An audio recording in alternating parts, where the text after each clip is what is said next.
This one's for all the parents out there who need stitches, who are tripping over themselves, who are feeling stressed and exhausted. You are not alone. You are not alone. I am not alone. One report found that more than half of parents say that they feel burnt out. And another survey found that 66% say the demands of parenthood make them feel isolated and lonely. It is a problem big enough that the U.S. Surgeon General, Vivek Murthy, has called parental stress an urgent public health issue. Grace Bastidas is the editor-in-chief at Parents and joins us now with tips to prevent parental burnout. Grace? Yes, good morning. We're so happy to have you here. Is burnout a real thing, or are we just weaker than the parents before us? What is happening? Parental burnout has always existed in some shape or form. The biggest difference with our generation is that we're talking about it, so awareness. And this generation of parents feels that pressure to constantly engage, entertain, educate their kids, and somehow they are asking themselves, am I doing enough, right? And how do they know this, or how do they compare themselves? By looking on social media and what other parents are doing and coming away like they're somehow falling short. So social media and technology plays a role when it comes to this generation, because that's where we go for that comparison culture.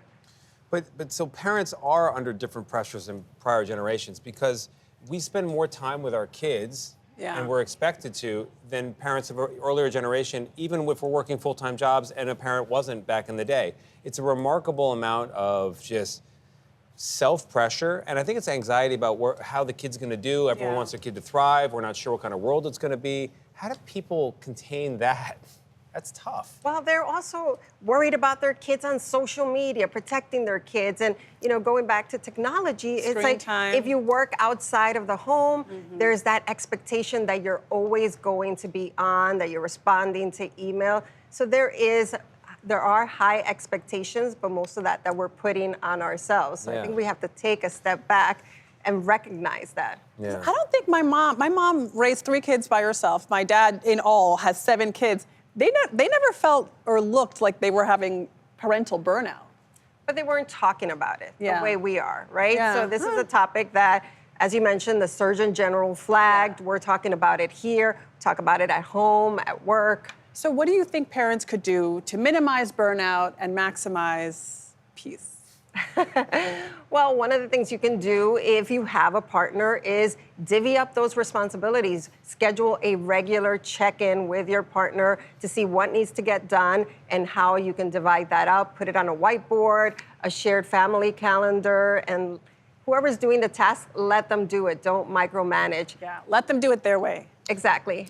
Say no more often. Is that no to the kids, no to the spouse, no to the extra activity on a Saturday, the extra enrichment event? Say no to what? It's no to everything. You have to weigh what you can do, what's realistic. If they're asking you to bring in cupcakes, don't make them from scratch. No. Go buy them. You can say no. You can find different ways, and you can outsource certain things. So it's just kind of being in the moment, not feeling that pressure or that guilt that you should be doing X, Y, or Z. And then when someone's in real trouble, when should a parent seek help if they're really, overloaded? So burnout is a state of just mental, emotional, physical depletion. So if you feel like that, if you're increasingly irritable and feeling disconnected, isolated, maybe doubting yourself as a parent, talk to somebody. Find support. Talk to your partner, a friend, a family member, even a therapist. Also, carve out time to reset is important, even if it's a 10-minute walk around your neighborhood, just a shift of perspective. And then, again, going back to guilt, swapping that guilt out for gratitude and focusing on what you got done versus what you didn't accomplish. I love it. I love Parents. Whenever I see the brand, I know it's going to be good information. Thank you so much. Thank you. Grace. Appreciate it.